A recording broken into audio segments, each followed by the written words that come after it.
आली आली भाग्यलक्ष्मी। एका क्षणात धुळीला मिळालं। याला जबाबदार कोण? तूच जबाबदार आहेस याला। तुझा पाय या घरात पडला आणि या घरावर संकटांवर संकट यायला लागलेत। सांग, तू गृहमंत्र्यांपर्यंत पोहोचलीस कशी? तानाजीराव, गप्प बस। नाही नाही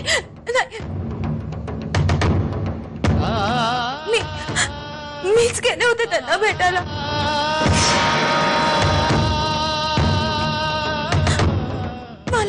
मला तिथे कोणी घेऊन नव्हतं गेलं। बघितलं ना, शेण तर खाल्लंच, शिवाय वर तोंड करून सांगते सुद्धा।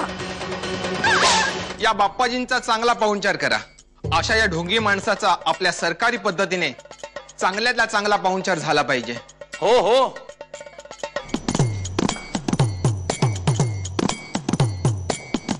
तुम्ही काळजी करू नका साहेब, यांच्यावर मी डोळ्यात तेल घालून लक्ष ठेवतो।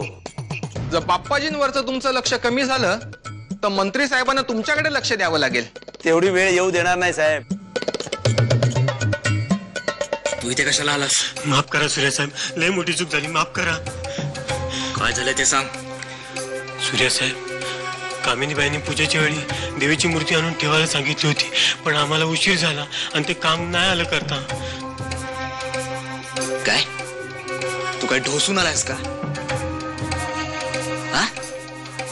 अरे मूर्ती तू नाही ठेवली तर मग देवळात आली कशी ती? तू नाही तर काय तुझ्या बापाने ठेवली? हा, मूर्ती आली, पण हे कसं शक्य आहे? मूर्ती तर माझ्याकडेच आहे अजून। अहो, मी देवाजवळ आलो होतो, पण सगळा गोंधळ बघून परत गेलो।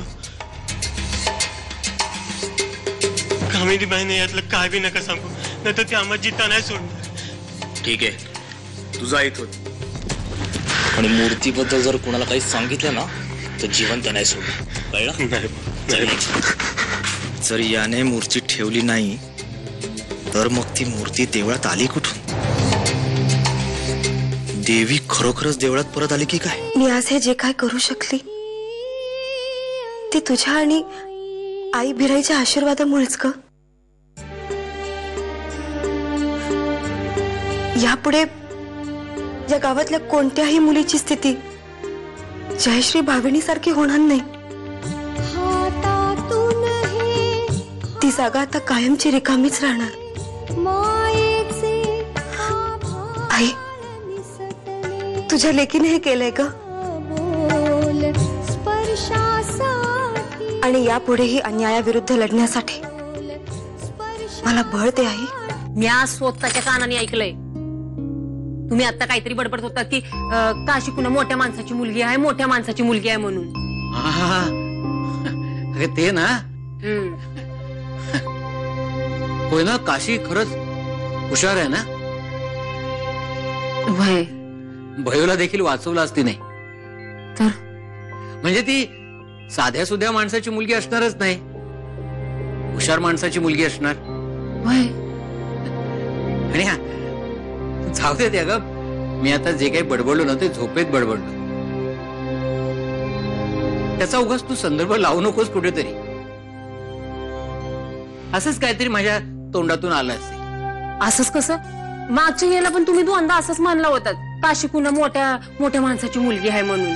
हा मग असेल ना कुणाची तरी, आता कुणाची तरी असेलच हो, पण कुणाची म्हणजे नक्की कुणाची? होय ना,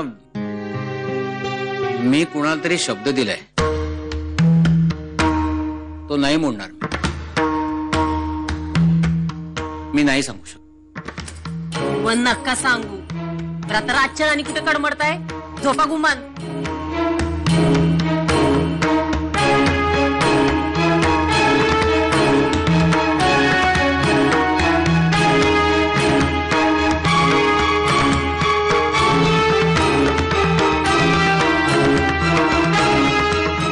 काशी कुणा मोठ्या माणसाची मुलगी आहे, काहीतरी भानगड नक्कीच आहे, मला कळायचं।